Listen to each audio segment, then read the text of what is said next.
It's a great sound. Oh, just recently? Yeah, I shoot randomly on my phone. I know you do, yeah. When I started doing I this, saw you filming. I saw you with the camera. Well, you always filming.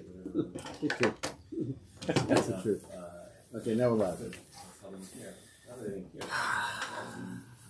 Alive and alive.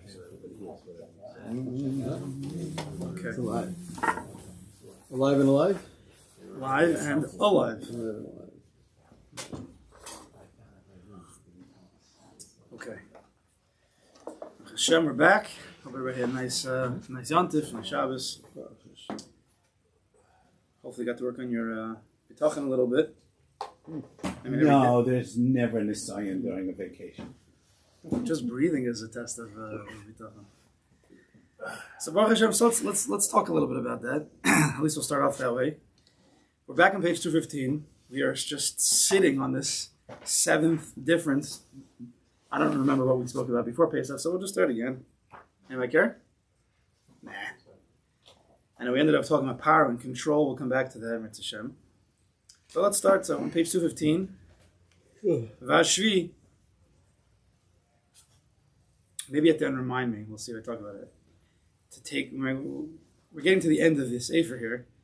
And I want us to talk about practical group work. So let's see if it's today or see after the Shema we'll talk about tomorrow, next week. I don't know, but at some point remind me. Vashvi.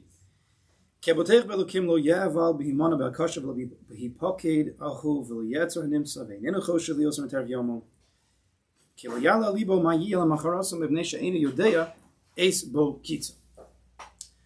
So they translated the seventh difference: a person who relies on God, the Baal Bitachon, will not be worried if his request is denied or if he loses that which is beloved to him. He doesn't hoard his possessions, nor does he concern himself with making efforts to obtain more livelihood than for that day alone, for he doesn't entertain in his heart and worry about what will happen tomorrow because he doesn't know when his end will come. Let's unpack that a little bit. So to start off, I made this already a few weeks ago, I don't remember, so bear with me.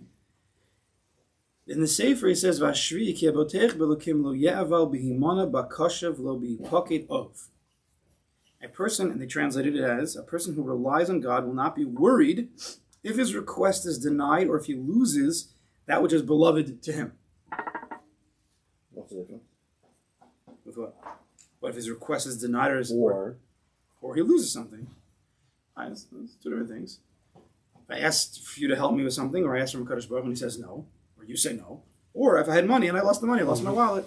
You so do the similar, but we're trying to give examples. What? Losing is tougher because you had it and you lost it. So losing potentially could be tougher, but then again, maybe that's not true. Could be, first of all, what type of object are we talking about? What happens if it's a person? We can go both ways. What happens? We discussed this. You have a person who you've helped 1,000 times, and you're asking for one small request. Well, you hold this to be a small request, and he says no. That might be tougher than losing something, to have trust in that area. Again, there's so many variables. But I wanted to focus in on the word that the Chavos Lovas uses when they translate that he will not worry. A person will not worry when his request is denied or he loses something. What's the word that the Shaar Habitachon uses? As I said, my Kaveh Hashem.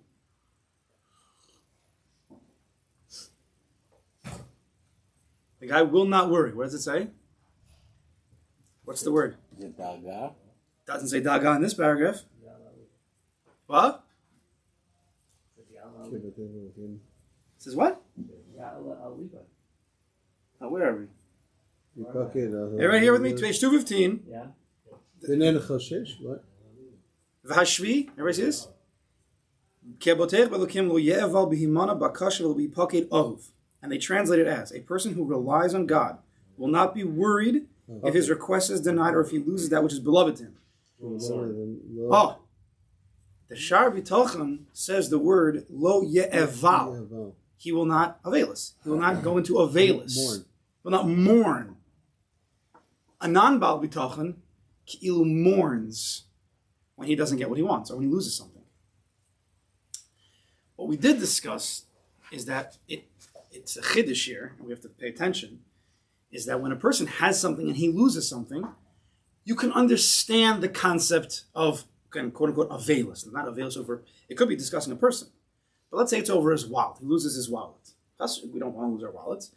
You could understand that the word availus could be used. And he had it, and he lost it, and he's mourning over his loss. Number one chiddush is that we're a person who is not a Baal Bitachon. If we are medayik to the opposite, that's probably a fancy English word, right, where you take this paragraph and you learn the opposite. Here we're talking about a Baal Bitachon will not mourn. A non-Baal Bitachon will mourn. What will he mourn? When his request is denied. Even though you don't even have the thing, he uses the word mourn. Why? Remember we said? Because often a person thinks when he asks, he requests from somebody, he already expects it should be done. There's certain times that he does not expect it to be done, and therefore if he's denied, he won't be so upset because he didn't expect. But when you're a person who's expecting his kid to take out the garbage, or you're asking your friend to do the thing, or your wife, or the wife to the husband, to do the thing that you asked them to do, and it's pretty obvious, it should happen, I deserve it, I expect it, and they don't do it, then a person can get very upset to the point where the Shaar Habitachon is saying, you're mourning that which you thought you had. Either you had it, and you lost it. What does it mean by mourning? Like you practically sit shiva in your mind for 7 days, like that was, oh my God. It means you mull over it too much. You're so bothered, like you're mourning over something that you had and lost. Which is, it's a strong notion, but we have to pay attention because it could be that we do that. So what I was thinking about is just, so it's the yesod that we've definitely, I don't know if we've spoken about it. So everybody's on Pesach break. So those who have children, depending if they're... It's a feeling of grief. The feeling. It's a feeling of grief. Good? How do you define grief?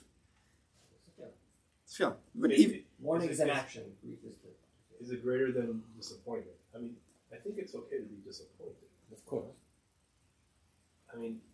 maybe not. Maybe it doesn't work with this. You tell me. Maybe that's not the class. You made a statement. Yeah, you said it's okay to be disappointed. Okay, yeah. Give me a case. I'll give you an example. Give me a case. Okay, let's say you're having a bar mitzvah or a wedding. Okay. And your uncle from Jerusalem says he's coming, and you have a fan, and you're looking, you haven't seen him in many years, okay, or whatever. And all of a sudden says, someone just got sick in the family, says, I'm not able to make it to your simcha. I mean, you could be disappointed. What does that mean? We have to always define words here. Mm-hmm. Right, Dov? We got to define words. What does it mean, disappointed? What is that? You're looking forward to it. Okay. And now it's not happening, obviously. Okay. So you have a feeling like it's not mourning, obviously. Okay. You're not worried, but I mean, you have an emotional reaction to it. That there's a disappointment. How long is that lasting? How long should that last? It depends on how much it means to you, perhaps. Maybe an hour. Okay. Or two, or, It depends whether the reason is acceptable to you or not. If he says, I'm not coming because I don't feel like spending the money on No, that's different. That's different. No, it's different. If somebody dies, it's inevitable. No, Ben is just pointing out that the feeling would matter based on the reason. The reason. What we're saying, we have to go back to the reasons. If you're disappointed because he says, I don't like you and I'm not coming. No, that wasn't at all. This is right. Disappointed because he bought the ticket. He's on. He's coming. Okay. And you're disappointed that you're not upset at anybody. You upset at anybody? Not upset. Okay. That's a level of disappointment. No. Are there higher levels than that? Potentially. I think that's healthy. I think you're normal. I think dwelling on it for too long may be unhealthy. But I think okay, so that's what I was getting at. Isn't the word using that it having like mourning? Isn't that a little extreme? That's what I'm pointing out from the Sefer. Yeah. That the non-Baal Bitachon will mourn. Meaning, the disappointment will last for days and weeks and maybe even get you angry. Why did they translate it worry? Because they're not being medayik in Ian. See, that's when you're translating a Sefer, a very holy Sefer, any svarim that you're learning, Sefer you're learning, translations are very limited. you need to translate with one. You can't translate everything with 1,000 words because then you would never get anywhere. So there's the Bekias and there's the Be'in. Bekias is let's just translate it in context to get the basic gist. But those who learn, pick any sefer. It doesn't have to just be Gemara. It could be a sefer of Kedushas Levi and the Chassidus. There's a way to translate it, Bekias. And Chumash also. Of course. You think Kadosh Baruch Hu meant, one English word when he said in the Torah, Yud Kei Vav Kei, it means one English word. You could translate it? You can't translate that. Have you ever seen Rebbe take one line and go for 3 hours? But that's almost like a mistranslation, the word Rebbe. No. Okay. No, it's not so horrible. We're just being Gedayik in the Sefer, and what you're supposed to do, but you also have to learn a Bekias. You get the point across with word. Well, you can say worry in a few different ways. You can translate, there are words in Hebrew that you can translate in many different ways, but in this particular case, you're picking on the fact that the word that it used is. That's why I guess Daiga. What you could have said, what that was pointing out, maybe, and they know how to translate. I'm not good at that. You could use the word grief. Okay. The seventh difference: a person who relies on God will not be grieving. I don't. No, mourning makes sense. I mean, the Hebrew word itself Will not grieve if it's a question. It could have been they could have used that. It could have been that would have been a little bit better. Maybe. I could make a hara. I know the guys who worked on this. It could be. Fine. But we don't have to get into... We're learning the Sefer. Okay. Good? So everybody was dealing with their kids, or maybe not their kids. Could be little kids, older kids, or you've dealt with this before. So the kid asks you something. All right, we're on Pesach, so they're asking if they already ask you for 10,000 things a day, so now we're up to 100,000 things a day, right? Because you're with them more, so they have more opportunity to ask you for things. And the kid says whatever it is, they want a game, candy, they want a game, they want to go to this place, whatever it is. I'm sorry, we can't go there. So typically, the kid will start to complain, ask again. There are some exceptions. There are a few exceptions to that rule where a docile child will say, okay, but a typical normal kid will not allow that conversation to end there. They want the candy. They want the game. They want to go to bouncy houses or whatever it is that they want to do. So then they start complaining and they start getting bothered. And then you say no again. And then you get into this match. Right? Sometimes they get in trouble at the end of the day for their request. But this is a typical situation that happens. They start even to the point where they're asking for a candy and they go into a state of availus. They're kicking, they're carrying on, they're screaming. Then they end up fighting with other people because they didn't get what they want. Right? Has that ever happened to you? Raise two hands. Thank you. I was waiting for someone to do that. Thank you. And when people get older, they act like children. So we'll get to that. Let's start with the children. We like to always start with the children, then we bring it in. Difference between men and boys is the price of their toys. What's when you tell the kid no? We're talking about a nice, happy, loving father. So the father says no. Why does he say no? Let's pick one classic reason. It's not good for you to have candy at 8 o'clock in the morning. I don't know. Maybe it is, maybe it isn't. The father assumes it's not a good thing. I think it's a fair assessment. We get candy later. 8 o'clock in the morning, 7 o'clock, 6 o'clock in the morning, yes. 5 o'clock I'm getting asked sometimes. It's not a good thing. So the kid, you say no. What do we want? We would love for the kid to just say, okay, and go play. We would love that. What would it take for that to happen? Either you have a kid who's just very docile, just very calm, and just listens to everything, or the kid realizes his request is just absolutely ridiculous and he just went for it, But in a deeper way, especially when it's not candy, when it's bigger things, we want the kid to trust us. Tati says, no. Why? I don't have to explain it to you. If I'm a loving father and I've gained the child's trust, which is something that a parent, I think, does need to do, right?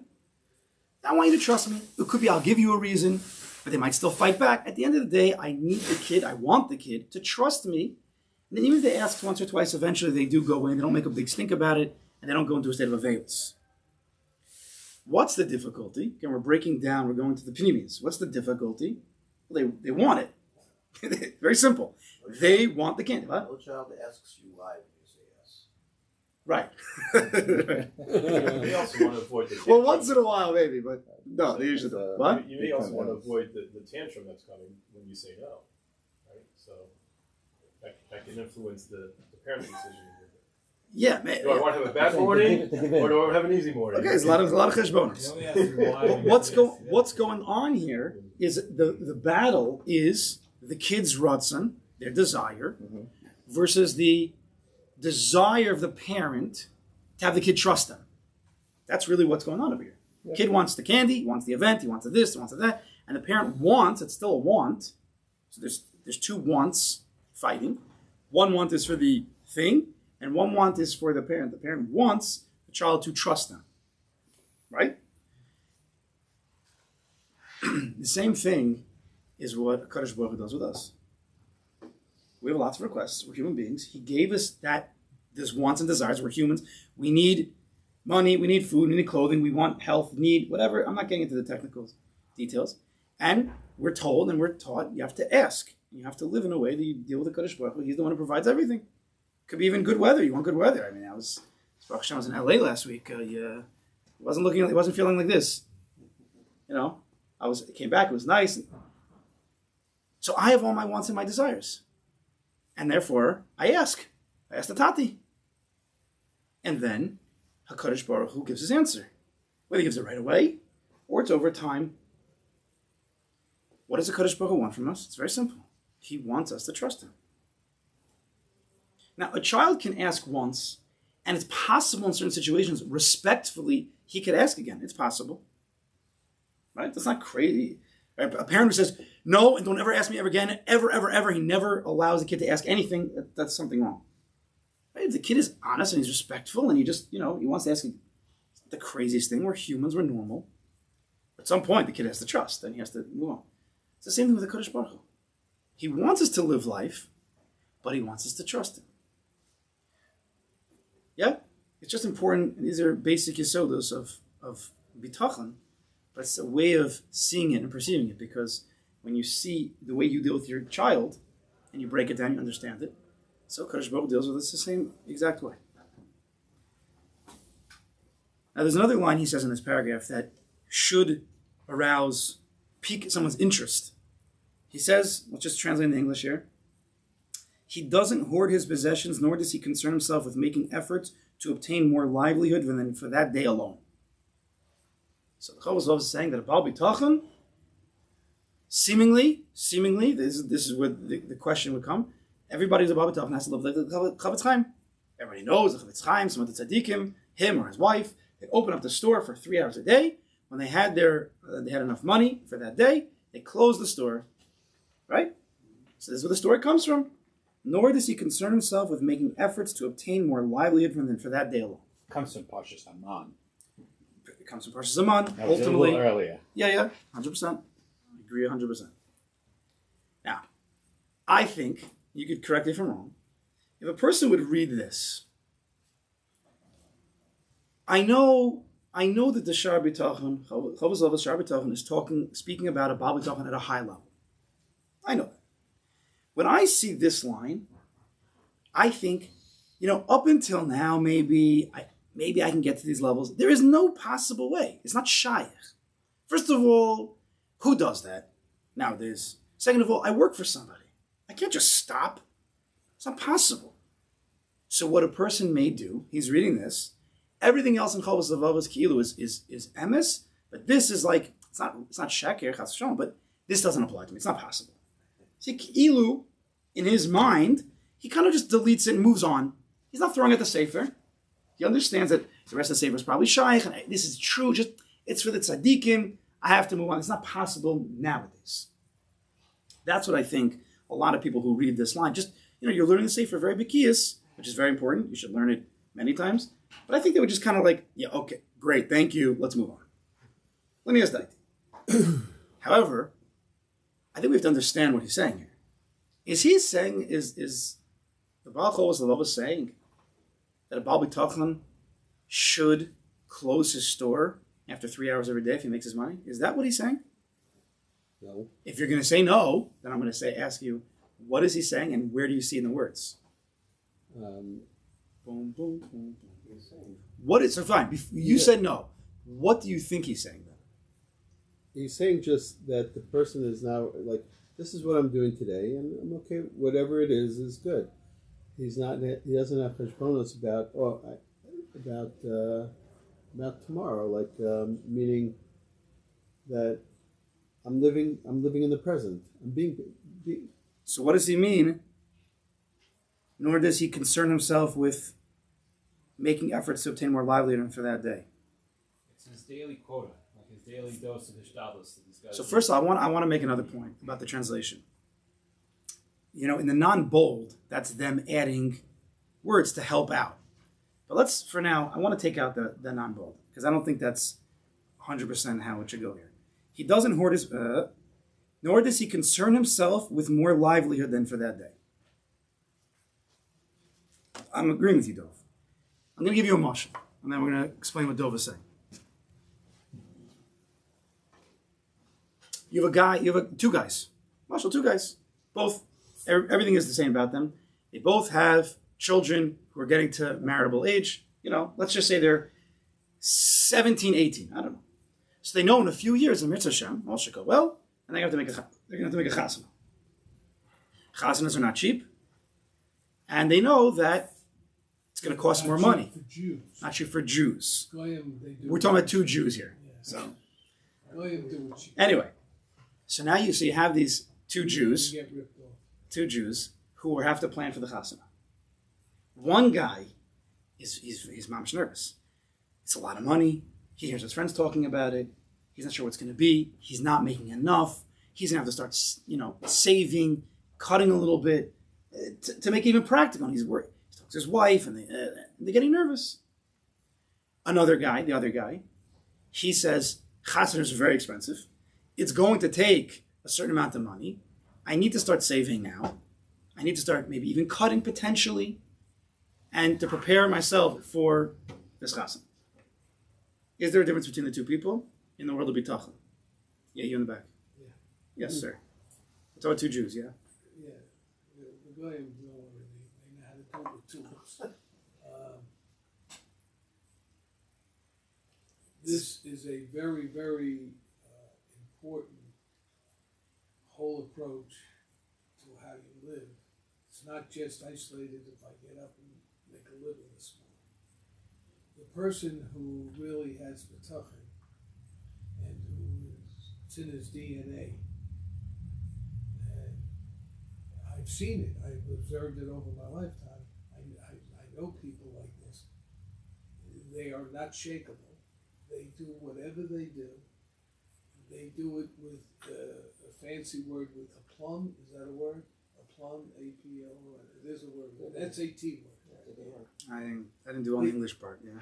What does that mean? Aplomb. They do it for these. Oh, these. Okay. They don't. You think they're not exerting themselves, but they are. Okay. But they do it, and as long the mindset, I believe, is if I do what I'm supposed to do, but I do it really, not just, I did my job. They put everything into it. They do not worry about whether it'll be there at the end. Whereas the other person who does not have faith either in himself and, not either or, and Hashem, and doesn't believe that he's worth anything, I'm not this, I'm not that, and he stumbles through, there's a good chance that he won't get there. Even if he does get there, I'm agreeing with Mr. Barker 100%. Even if he does get there, how did they get there?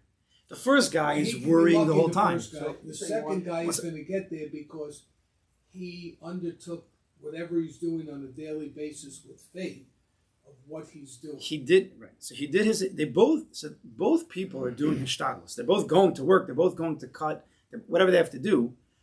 One guy did it with worry, and one person did it with bitachon. People make a mistake. There's a few points here, but I think people make a mistake that if you have bitachon, you don't have to do anything. It'll just happen. Meaning, which they don't actually believe. That's what they think bitachon is that there's an intensity. No, this is very they good. Have a belief that this is I am a point that comes going up to all the succeed with it. I am. Yes. Not that we've learned I'm this. no good. I'm bad. The Baal Bitachon is menat seyach, but because he They live trusts. a life of anxiety. A The first person, one does. a person thinks, there are very many people, hopefully here we don't think that anymore, that bitachon means that like this, it would be against bitachon to save money today for a chassan in 5 years. That's against bitachon, because this is what the people think. Well, if God really runs the world, he can make miracles, right? He can do everything. He can. So therefore, it would be inappropriate for me at a level of bitachon to do any extra shtadlis now to prepare for that chassan. Just believe. Just go to work, not save, not. Yeah, just keep going to work to regular. Just go regular. I think people think that way. I think that's crazy. That's crazy. To have the bitachon doesn't mean you should be stupid. It means yes. Yes, I wouldn't say exactly like that, but yes. Listen, it's debatable what effort. It's debatable how much effort is too much effort and what's right. That's the problem. Just my point is that there's nothing wrong with saving money if you've calculated up here shtadlis that this is the way that a Kadosh Baruch Hu runs your life in your world, but you don't have to worry. My point is it's very subtle. There's a very subtle difference between a Baal Bitachon and a non-Baal Bitachon. Both guys could have to save money. Both could have to cut. But one does it from a place of, this is what he knows he has to do, and he trusts in the Kadosh Baruch Hu, and he's happy to do it. And one guy is just nervous and worried and just looping through the one person thinks Hashem plays a role, and the other one says it's all on me. That's not necessarily true either. What? It's not a black and white thing. No, I'm saying it's the idea that if you have Amunah, that it's a partnership between you and Hashem. It's one perspective. Another one is if it's all on you. And they say if you think it's all on you, it is all on you. True, I've seen people work 60, 80 to 90 hours a week. Okay. And but they barely get along. It's just a way to define what we're talking about, no? 30 hours a week and they're tremendously... True. The point here, and the point I'm trying to make, is that when he says here, and I'm just going to use the English, nor does he concern himself, getting back to Dov, nor does he concern himself with more livelihood than for that day. It doesn't mean a person can't continue working today when today, if I would calculate exactly how much food, electricity, water, exactly how much the tuition costs for this, day, then I would stop after 12 hours. He's not saying you have to stop. He's saying that we should never be working today because of tomorrow's worry. Wait a second. Wait one second. You want to work today? You have to work today. You work today. Why are you working today? Let's bring back Chavos Os. We have to go back to a very important yesod. Hold your thought. Write it down if you need to. A very important yesod according to the Chavos Os. Why are you going to work? He gives two reasons. He never budges from that. We forget this, but he doesn't. And we have to always chazer over. Why is a person going to work at all? Two reasons. Call it out if you remember. Your wife? No. No. Come home with no money. Hishtadlis and test. Hishtadlis is work. Why do we have to do hishtadlis? Number one, it's to test us. Number two is because if we didn't have to do work, we'd get ourselves into trouble. Right? Yeah.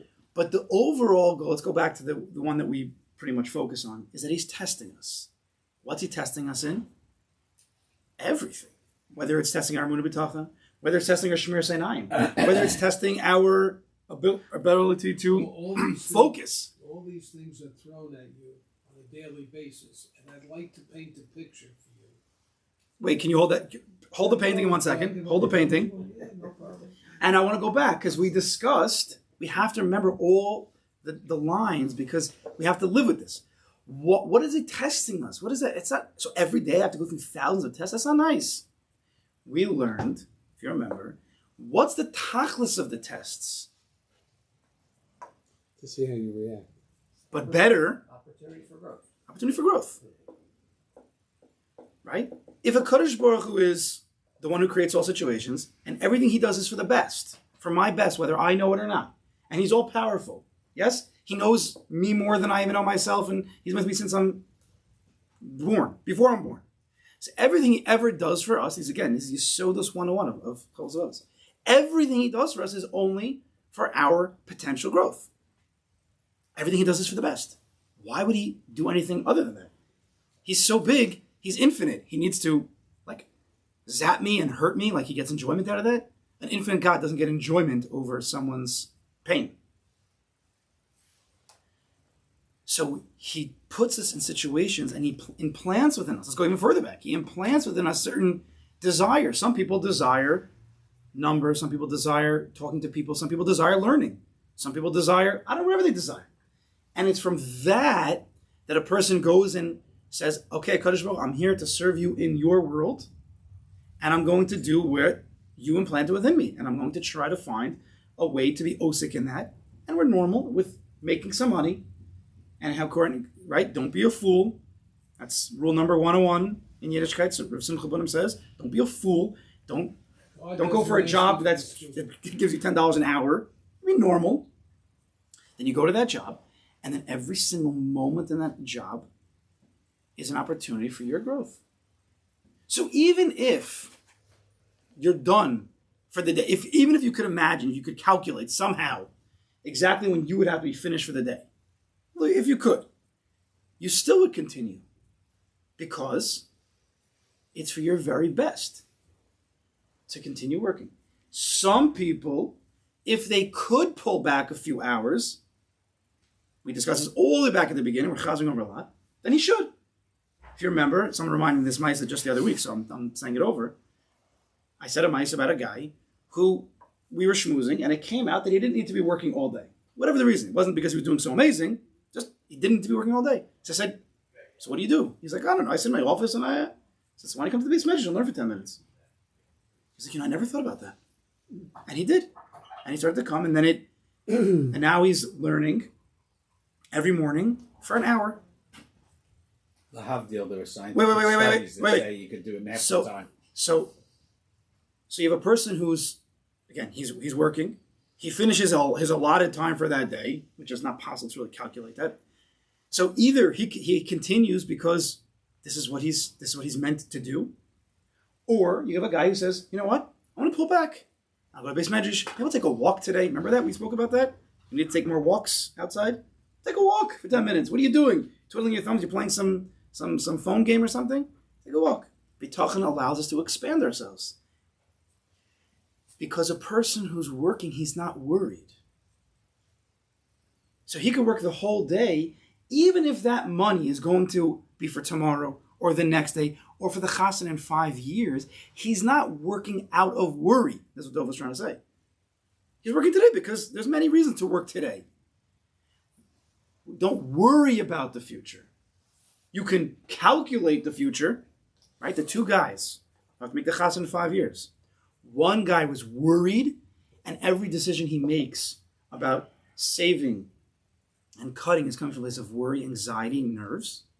And the other guy, who also is the chasana, who plans it out, and he also has to save and cut, it's not out of worry, it's just out of hishtadlus. It's just normal, practical thinking. And it is so simple. Once I hold the third guy, I want to hear all these things, but it's the same actions. The difference is just right here. It's really here also what he's thinking about.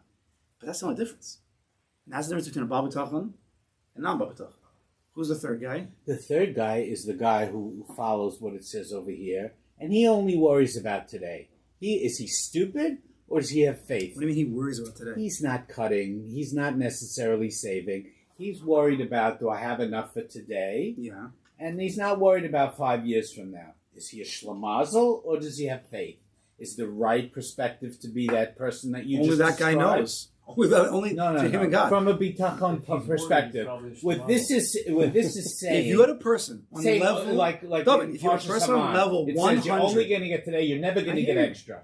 If you have a person on level 100 bitachon, and he lives like Beis Hillel or Hillel himself, Baruch Hashem Yom Yom, it's a sheet of Hillel, like the man. Every day he just did for today. He doesn't think about tomorrow bichlal. That's what I'm asking. Is 100? it telling us to be that way? This line about only worry about today? You could also say that line is referring to that type of person. That would be the highest type. My point here is to say that there's a way to live this line without getting to that extreme case, which is very, very rare. That's true. Hillel, it says in the Gemara, it's Hillel, it's Iman. But I want to be more normal while still being a Baal Bitachon and not omitting this line. So I'm saying, do your work. Just don't worry about it. How do you not worry about it? Work on your Bitachon. You can't just tell a person, don't worry. You have to work on Bitachon. But you can work more than today and not be against this line. That's what I'm saying. That's my point. The Sefer also says, though, in conclusion, says that he doesn't know when his end will come, which almost implies that it is a day-to-day approach to life. Mm-hmm. A day-to-day emotional approach. You could read the line like you're reading it. And that's one of the ways that people read it. Don't do any more than you need for today because you may die tomorrow. It's intention. Because really, you should say then every single moment. You shouldn't even do more than the moment because you might die the next moment. Yeah, it's like Reish Lakish didn't leave. He left over some carrots. He was upset, right? What? Reish Lakish left over some carrots when he passed away. He was upset because he could have used that for something else. I don't There's know. no concept of inheritance in Judaism. When I found that out, I was very surprised. There's no obligation to leave your children money. Oh, okay. That might be true, but that's not for now. Yeah. No, I'm just saying it's this idea of work for today. You don't have to save so your children have money. He's trying to tell you what. Maybe. What Yeah. Bitachon is. Well, that's why I'm asking, because Chazal is saying what I'm saying. Maybe I right. don't Are we- understand it. Same. Where are we holding now? I don't know even where I'm holding. I think Did everybody make the point I'm when it making? says lo yala al yibay, we're differentiating. Oh, What yeah, Rambam these. teach us is that there's the leiv and there's the moyach. As far as the leiv is concerned, you have Menuchas Nefesh Habitachon says, I need to be calm today, No doubt. no doubt. Perfectly But my clear. brain has to think about how I'm going to pay for the wedding in 3 years. Those two things don't contradict It's each not other. a steer, right? It's understand. We have to be in those two No, places there's at the one same more. time. There's one more, and it will come. Okay. There's one Well, more. if it comes or it doesn't come, it doesn't matter. It's not up That's to the higher you. level we're talking about. It might not- Menuchas Nefesh I don't know. Habitachon. I don't know what's going to It come. might not come. I still have to do I have to. what the Chosov is teaching us is in this moment. If you want to live a happy life, I'm telling you about this. You want to live a happy life. You need to live as much as you can in this moment, because in this moment I'm not living in the next moment, and in this moment I'm not experiencing the last moment. So true existence is right now. It's a present. So we want to bring everything into the present. So I have to do my very best in this moment. In this moment, my very best is to be at work, but not worrying. My very best is to do work now because I know I have a chassan in 5 years, but not to worry about the chassan in 5 years. To work now because it's good for me right now. Nobody would doubt that you don't have to. You're not supposed to worry. We get that. The only question is, how much hishtadlus do you have to plan for No the future, worry. and how much on the day? You're That's missing not the the point. This seems to That's say not the what we're talking day. about. That's not the question. point. No, worry. there's no question about No don't worry worry is about the things. point. Well, we're We not know talking we're about not supposed to hishtadlus. worry. If you would be a person who is all on the derech of not worrying because you have bitachon, you would know the hishtadlus questions and the answers more. If you're doing for you, if you're doing hishtadlus, I'm not asking for me. I'm asking in general. but you're asking. We're not. That's not the point right now. That question is a constant question that everybody always asks in bitachon, Hakuna Matata, man. and we've. What does that mean? Chill out. Yeah. It's a. Don't worry. Yeah. Don't worry. That's what he said. Okay. Let's just cut all that. Let's get back into our heads into this. Okay. It's. I think it's these are very important. Again, point one today was the kid mashal, where it's the ratzon of a child versus the parents' ratzon that the child trusts him, and the Kodesh Baruch Hu deals with us the same way. Again, Yisodin, classic Yisodin in Bitachon. And the second point is the point that the Chosov is making is that he doesn't want us to worry about tomorrow. Don't do today actions because of a worry of tomorrow. Do today because you're just a human being and you have to do hishtadlus. There's nothing wrong with that. Very important. It's so slight.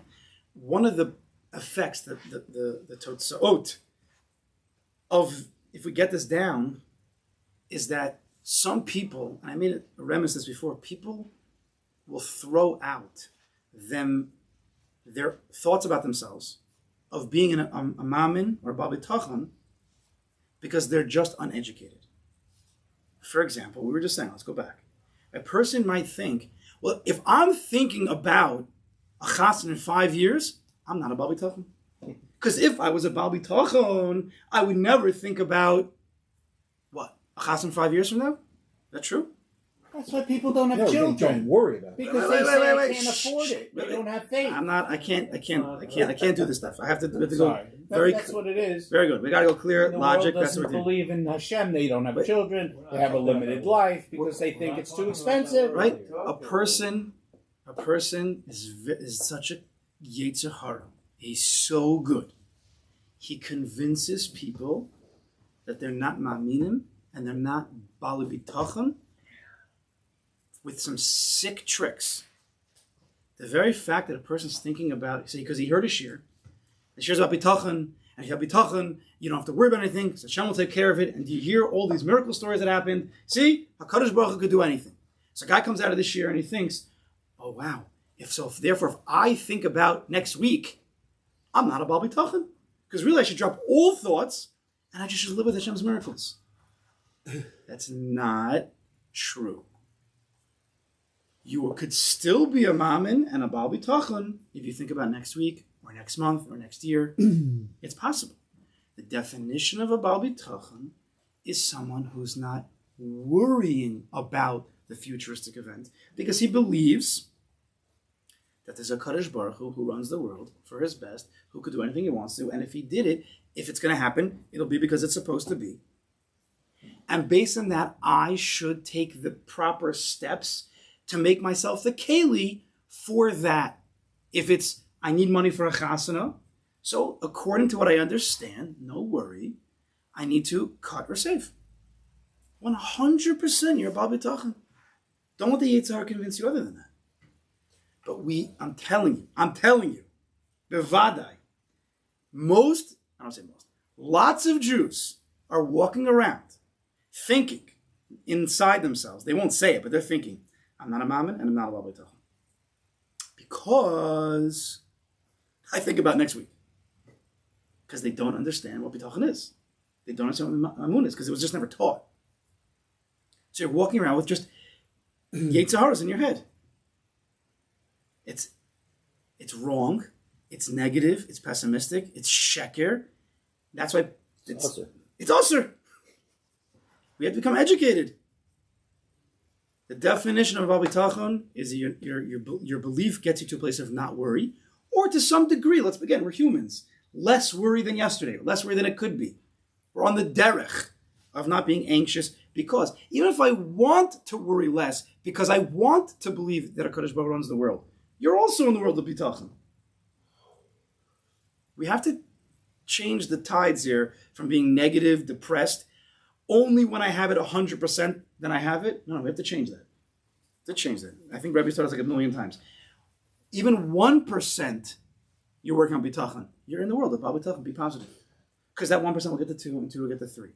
But if you think you're not a Baal Bitachon until you get to 100, guess what? You'll never get to 100. There'll be one person in history that will get to that 100, so we all run after that guy, but that's just crazy. It's not possible. It's not the way you go. We have to be more positive and be nicer to ourselves. Yes? So important. Gentler. Edel. We're so harsh on ourselves. Nobody told us, and I'm just regurgitating a lot of things that I've been talking about over the past 2 weeks with people. We have these rules in our head. We have these thoughts in our head that nobody ever actually said. And we live by them like it's the Bible. And yet they're totally sheker. We have a lot of these thoughts. See, the problem is, this is telling us the truth. Oh, I'm sorry. However, it's telling you the truth. Yeah. The Ignorance is bliss, yeah. The problem is, we're living as a Jew. You have to. I'm trying to paint the picture, which I've seen and I've observed. And you even go back to Europe, pre-World War II Europe. The Gentiles in the communities where the Jews lived had this innate dislike for the Jew, and you say, well, why? A lot of it has nothing to do with theology. It has to do, because they don't understand theology, because they never taught it. But it has to do when they observe the Jew as a merchant. I'm talking about an old-time Jew, if you could picture, if you've ever met them, and I'm sure that people here have met them, that they have the patience and the faith that they stay in their store and they do what they've been taught to do, whether it's a shoemaker, a cleaner, whatever he does, tans hides, whatever that job may have been. And he does his job. And then the guy suddenly sees this guy who's looks like a guy, and suddenly on Shabbos, this guy comes out with a silk caftan, polished shoes, and suddenly he transforms himself into another person.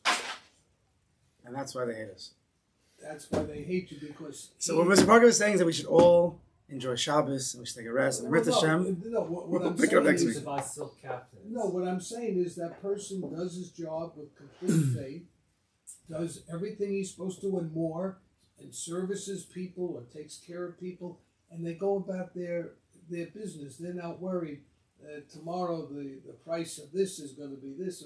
They get up every day and they do their job. And they may not be the richest people. Some may become that. That's a shame. That may become, but it isn't the goal. We, as Jews... A little bit of loss, you're saying. We are swimming in a Episcopalian society. We're being Gentile, not gentle. That would be an appropriate ending. So, you're right. And Rit Hashem You will said something about continue. groups. Well, that's the picture Yeah. I have. You say, how does this guy do it? You come out of a school, a university, and your mind is full of such great ideas. You see this little Yid, he sits in a store, he makes a nice living. It's he has important a for nice people who house. are And you wonder, working how on does he this. do it? We're going to be talking in general, but specifically this Mahalach. Very hard to thread that needle of being an emotional place, presence, and everything is good today, having a chashash of tomorrow, and at the same time, in the mind and strategically, in the same As long as you have yet to download True Bitachon, it's very that's the difficult. challenge. Because you need to have a tool to make that dissonance. And a lot I'd of also Bitachon is that tool. It says Ve'imei choshesh l'yosim v'terech yamim, which sounds like that chashash for today is appropriate.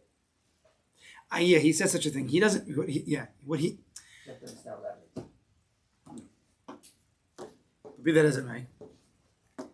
So what I want to get on. You go to Meir Sharim, right? We've all been there, may I say? Been to Meir Sharim. Yeah. And you watch how they go about their daily life. And the life around them is traveling like at the speed of sound. And they go about, I don't know, I don't see anybody starving.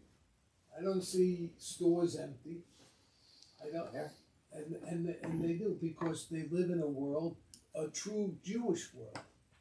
And then the people who are outside that will say, yeah, because we're working hard to give them money. We're funding it. That's it. But that's not right. But that's what people